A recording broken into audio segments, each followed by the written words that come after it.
हरे कृष्ण राधे राधे गीतामृत चैनेले स्वागत। आज आमरा भगवद्गीता यथायथेर प्रथम अध्यायेर 41 नम्बर श्लोकटी आलोचना करब। तो चलुन आलोचना शुरू करा जाक। श्लोक नम्बर 41। शंकर नरकायैव कुलज्ञानं कुलस्य च पतन्ति पितरो ह्येषां लुप्त पिंडदक्रिया। अर्थात वर्णसंख्यार उत्पादन बृद्धि होले कुल एवं कुलघातकेरा नरकगामी हय। सेई कुले पिंडदान और तर्पण क्रिया लोप पाওয়ার फले तादेर पितृपुरुषेरा नरके अधपतित हय। बोलछे आगे श्लोक थेके आमरा जानते पेरेछि जे हस्तिनापुरे सकल सैनिकरा युद्धे योगदान करेছে এবং अर्जुन সেটা জানতো যে সকলেই যুদ্ধে মারা যাবে, তার ফলে কি হবে না সেই কুল নষ্ট হবে এবং তাদের পত্নীরা বিপথে চলে যেতে পারে এবং সমাজে অবাঞ্ছিত সন্তান উৎপাদন করতে পারে। আর শ্লোক নম্বর 41-এ কি বলা হচ্ছে যে বর্ণ সংখ্যার উৎপাদন বৃদ্ধি হলে, বর্ণ সংখ্যার মানে সমাজে যদি অবাঞ্ছিত সন্তান উৎপন্ন হয় তাহলে কি হবে না কুল, সেই কুল নাশ হবে এবং কুলঘাতকেরা নরকগামী হবে, মানে মৃত্যুর পরে সেই কুলের মানুষেরা নরকে যাবে। সেই কুলে পিণ্ডদান তর্পণ ক্রিয়া লোপ পাওয়ার ফলে তাদের পিতৃপুরুষেরাও নরকে অধপতিত হয়। বলছে যে কুলে বর্ণ সংখ্যার উৎপাদন হয় মানে অবাঞ্ছিত সন্তান উৎপন্ন হয়, সেই কুলে পিণ্ডদান এবং তর্পণ ক্রিয়া লোপ পায়। তার ফলে কি হয় সেই কুলের পিতৃপুরুষেরা নরকে অধপতিত হয়, মানে নরকে মৃত্যুর পরে নরকে যায়।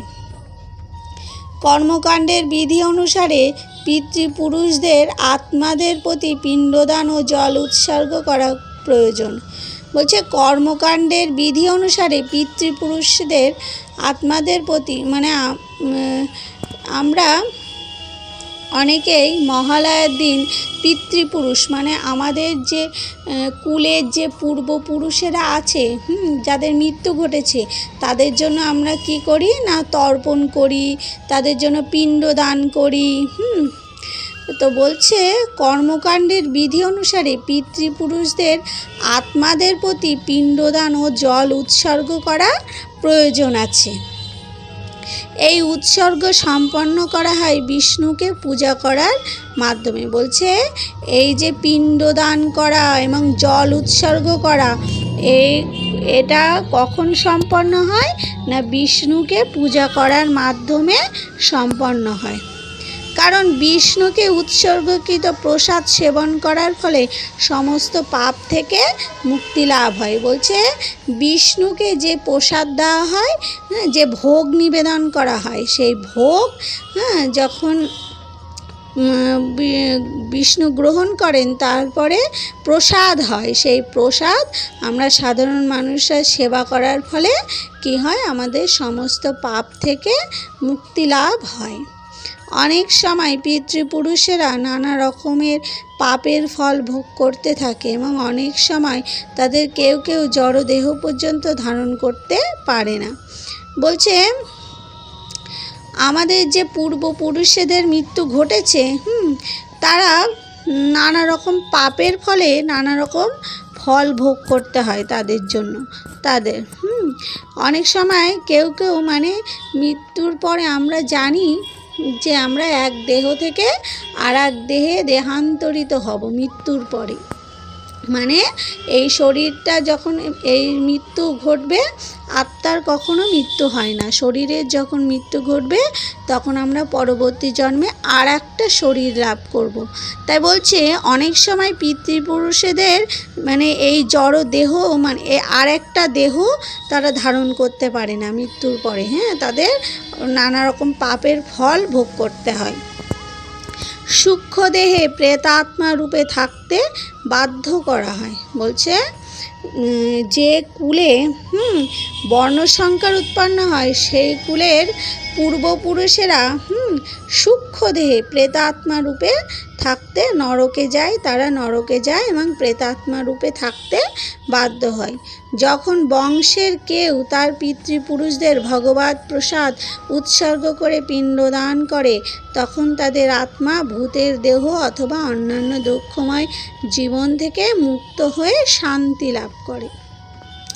বলছে যখন প্রেতাত্মা যখন কেউ প্রেতাত্মা রূপে থাকতে বাধ্য হয়, তখন তার বংশের কেউ যদি পিণ্ডদান করে এবং ভগবানের প্রসাদ ভগবৎ প্রসাদ ভগবানকে ভোগ নিবেদন করার পরে সেটা হয় প্রসাদ, সেই প্রসাদ উৎসর্গ করে।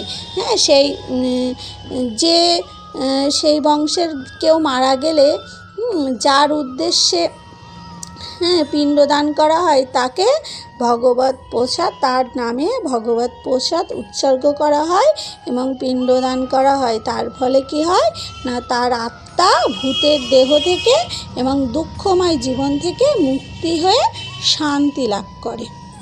পিতৃপুরুষের আত্মার সদ্গতির জন্য এই পিণ্ডদান করাটা বংশানুক্রমিক রীতি। বলছে আমাদের পূর্বপুরুষদের আত্মার শান্তির জন্য পিণ্ডদান করাটা এটা বংশের একটা রীতি। তবে যে সমস্ত লোক ভক্তিযোগ সাধন করেন তাদের এই অনুষ্ঠান করার প্রয়োজন নেই। বলছে যারা ভক্তিপথে গেছে, যারা বৈষ্ণব হয়েছে, তাদের এই পিণ্ডদান করার কোনো প্রয়োজন নেই। ভক্তিযোগ সাধন করার মাধ্যমে ভক্ত শত সহস্র পূর্বপুরুষের আত্মার মুক্তি সাধন করতে পারে। বলছে যারা ভক্তিপথে গেছে, ভগবানের সেবক হয়েছে, যারা বৈষ্ণব হয়েছে, তাদের পূর্বপুরুষদের জন্য পিণ্ডদান করার কোনো প্রয়োজন নেই। কারণ তারা ভক্তিযোগ সাধন করা মানে কেউ যদি কোনো বংশের একজন যদি ভক্ত হয়, তার শত সহস্র পূর্বপুরুষের আত্মার মুক্তি ঘটে যায়। বলছে কোনো বংশের একজন যদি ভগবানের ভক্ত হয়, একজন যদি বৈষ্ণব হয়, তাহলে তার পূর্বপুরুষ অনেক পূর্বপুরুষের আত্মার মুক্তি সাধন করতে পারে। শ্রীমদ্ ভাগবতে বলা হয়েছে দেবার্ষি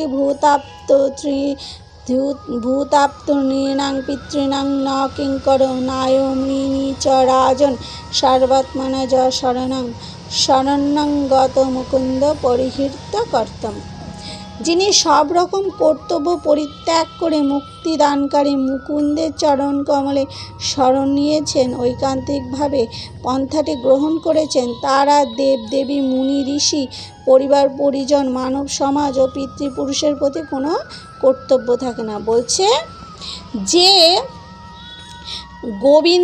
মুকুন্দের চরণ, মুকুন্দ মানে ভগবান শ্রীকৃষ্ণের আর একটা নাম মুকুন্দ। মুকুন্দ কেন না, তিনি মুক্তি দান করেন, তাই তার নাম মুকুন্দ। বলছে যে মুকুন্দের চরণে সব কিছু পরিত্যাগ করে মুকুন্দের চরণে আশ্রয় নিয়েছে, মুকুন্দের শরণ নিয়েছে, তার মুনি ঋষি দেব দেবী পরিবার পরিজন সমাজ এবং পূর্বপুরুষের প্রতি কোনো কর্তব্য থাকে না। পরমেশ্বর ভগবানের সেবা করার ফলে এই ধরনের কর্তব্যগুলি আপনা থেকেই সম্পাদিত হয়ে যায়। বলছে কেউ যখন ভক্ত হয়, তার পূর্বপুরুষ সমাজ আত্মীয় স্বজন কোনো কিছুর প্রতি তার কোনো কর্তব্য থাকে না। সে ভগবানের ভক্ত হওয়ার ফলে তার সকল কর্তব্য আপনা থেকেই মানে নিজে থেকে সম্পাদিত হয়ে যায়। হরি বল, রাধে রাধে।